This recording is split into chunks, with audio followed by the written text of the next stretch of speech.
Promise of the Void.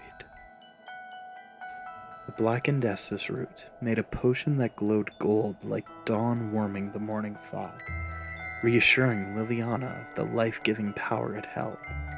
She cradled it in her palms as she drifted through the clamor of the house, contemplating the light that had come from her dark magic.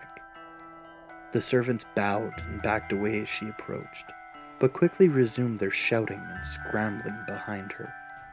Cold water? New linens? Oi, where's the broth? Water! She ignored all the cries, convinced that the elixir she carried would soon enough bring an end to all the worry and commotion. Lady Liliana has returned. One of the servants called out ahead of her, and at last she looked up. She stood in the hall outside Josu's room. In answer to the servant's cry, Lady Anna stepped out of the room and put her hands on her hips, frowning at the vial in Liliana's hands. That's not Essus root. Liliana paused, her confidence faltering in the face of her imperious teacher. But then she heard Josu cry out in the room. Skulls! Skulls floating through the trees! She remembered what she had gone through to make the potion and what was at stake. She straightened her back and met Lady Anna's imperious gaze. It's better. I'll be the judge of that. How did you make it? What are the components? This is no time for an examination.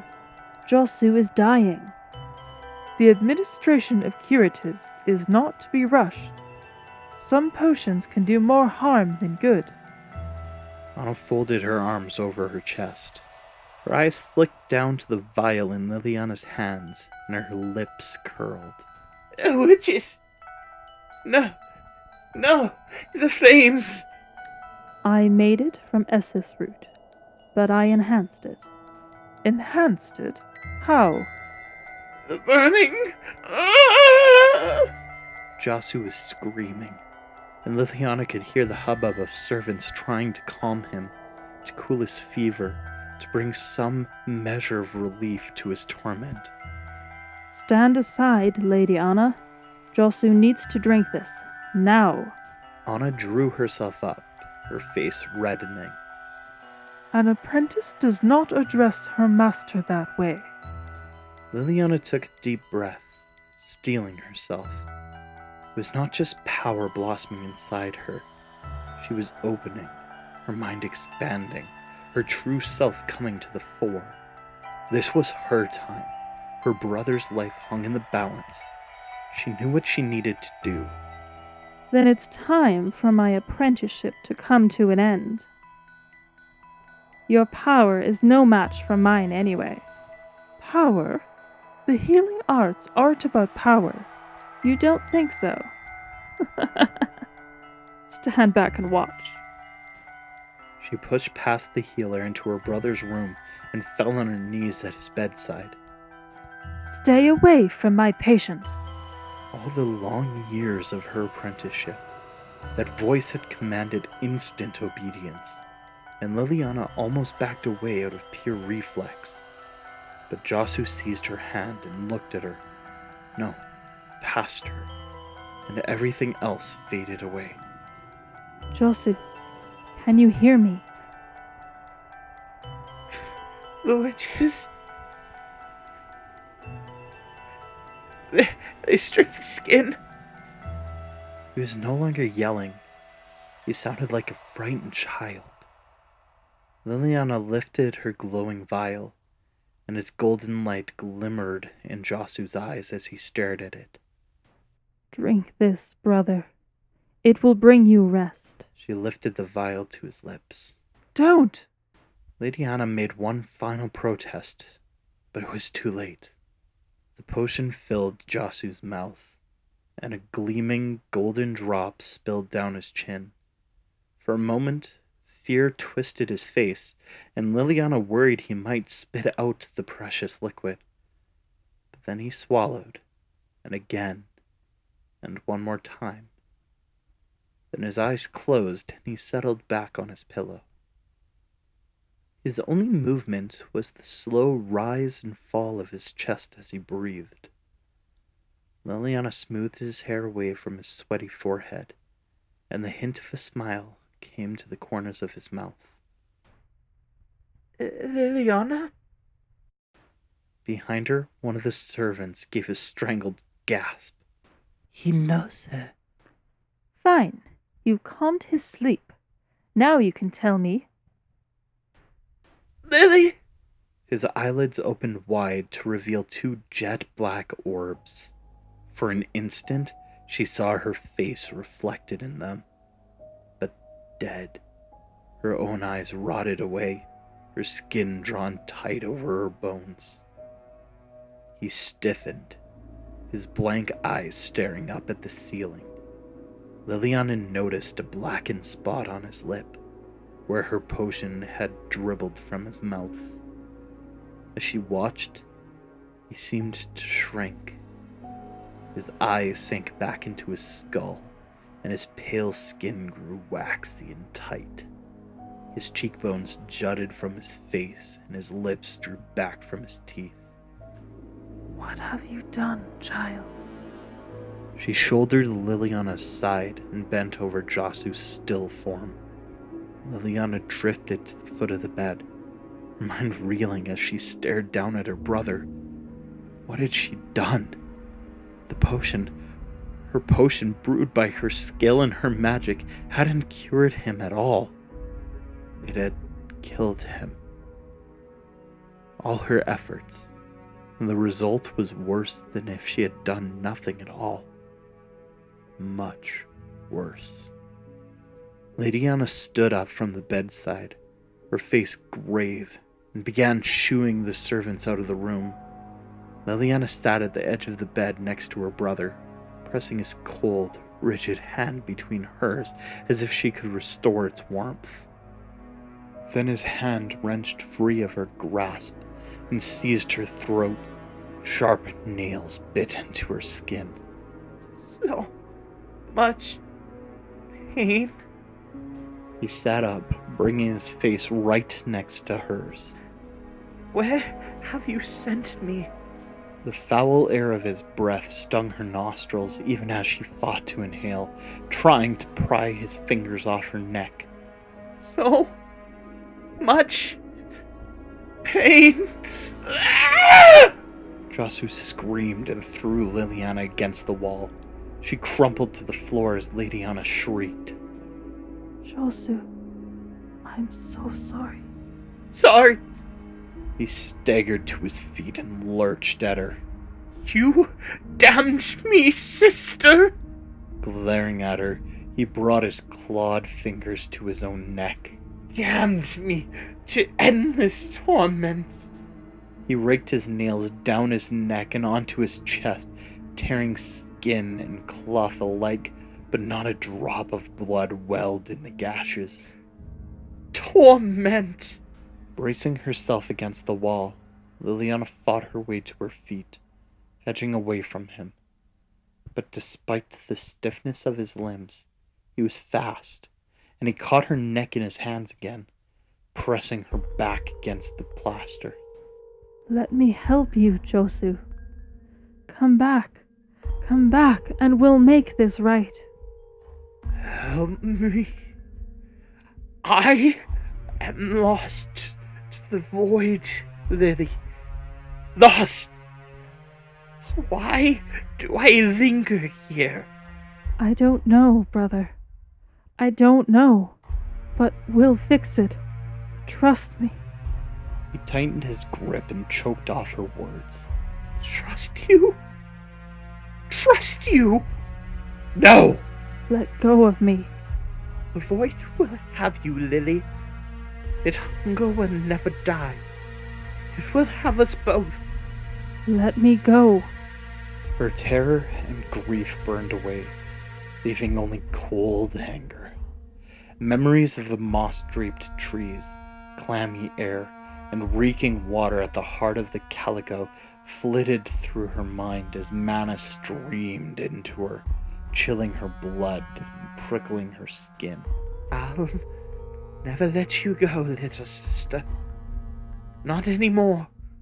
We'll be together, you and I, joined in this eternal agony. Let go. Liliana's fury erupted into a blast of livid darkness between them, sending Josu toppling onto the bed as the plaster cracked and crumbled at her back. The shadows danced across his body, then disappeared, seeping into his pale skin. He stood upright again, not so stiffly, and glared at her. So, my sweet little sister dabbled in necromancy and turned me into this. He thrust his hand toward her, and a fountain of shadows flew from his fingertips. She threw her hands up to protect herself, and the shadows pierced her, tearing at her soul and smashing into the wall behind and around her. Though it left her bitterly cold, Josu's spell didn't harm her as much as it damaged the wall. As the support at her back crumbled into ash, she stumbled and fell amid the debris. Liliana was dimly aware of the chaos erupting around them. The household staff screaming, running, whimpering in pain or crying in grief. How did it go so wrong, she wondered. She had exulted in the blossoming power within her, but now it seemed to collapse in on itself, leaving a desolate void. No, she thought. I have to make this right. Scrambling back as he strode at her again, she tried to think of a spell that could undo what she'd done. Somehow take his twisted semblance of life and ignite it into true life again. In the meantime, though, she had to keep him away from her. She tossed spell after spell at him, blasts of darkness and grasping claws of shadow. Over and over he howled in pain, leveling an endless stream of invectives at her. Instead of stopping his advance, though, her spells seemed to make him stronger. Which made sense, she realized. The magnitude of the lies she had told herself became clear. All this time, she believed that she'd been studying necromancy from her secret books and doing dark research in order to aid her healing arts. That she could turn the power of death to the service of life and health. That healer should use every tool at her disposal.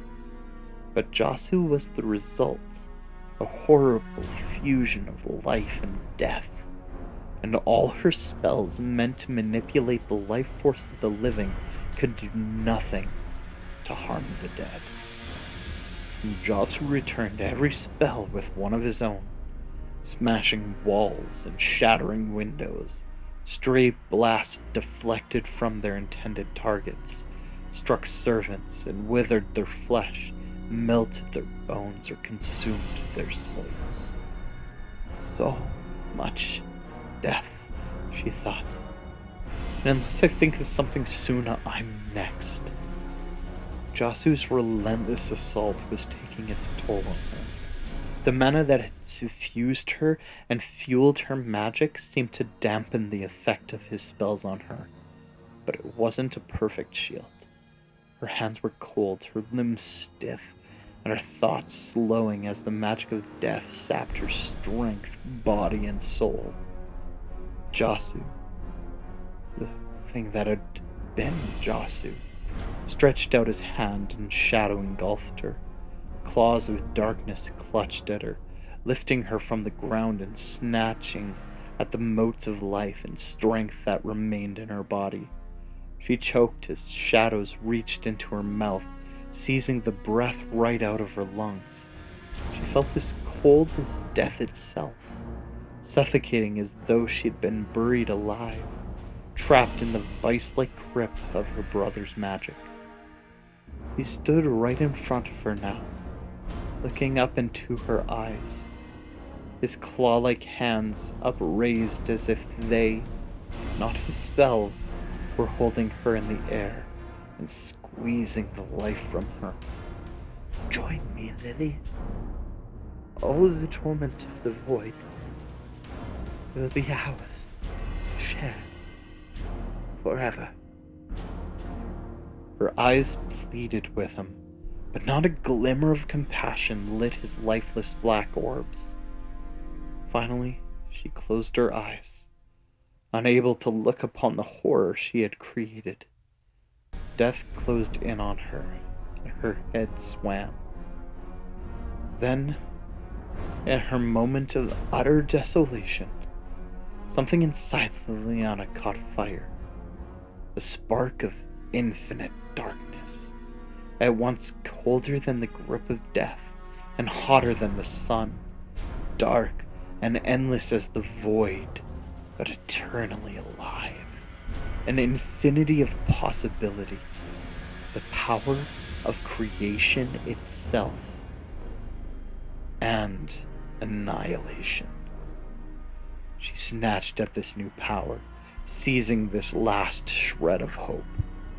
Her soul burned in exquisite agony, and Jasu's magic dissipated, unable to contain her anymore. She opened her eyes and saw Jasu recoiling from her, his shrunken face twisted in shock. She stretched her hands to her sides, and the corpses strewn about in the rubble rose up, her servants to command once more. The mob of zombies lurched at Jasu, swallowing him up and overwhelming him. As Jasu struggled against the press of undead flesh, something pulled at her from behind. Whirling around, she saw the ruins of her father's house change. The walls twisted and split, forming dark tree trunks under a shroud of black leaves. Clouds of dust became billowing fog, and the rubble-strewn floor turned into a swampy ground strewn with dead leaves and gnarled roots. Her feet didn't move, but she felt that she was being drawn through an unspeakable eternities, plucked from the world she knew and thrust into a whole other world. Then her home was gone. Jasu was gone. The zombies, everything she knew was gone, and she sank to her knees on the swampy ground. Hello once again. Thank you for watching yet another video. I'm sorry that it was late this week. Everything kind of went awry and I wasn't able to work on it like I normally am. I hope you enjoyed this video and are looking forward to parts 3 and 4. Everything is finally starting to come together for our non-audio drama videos. They are still coming. We do promise they are still coming. And I hope that you would subscribe and leave a like on this video. And as always, seek on.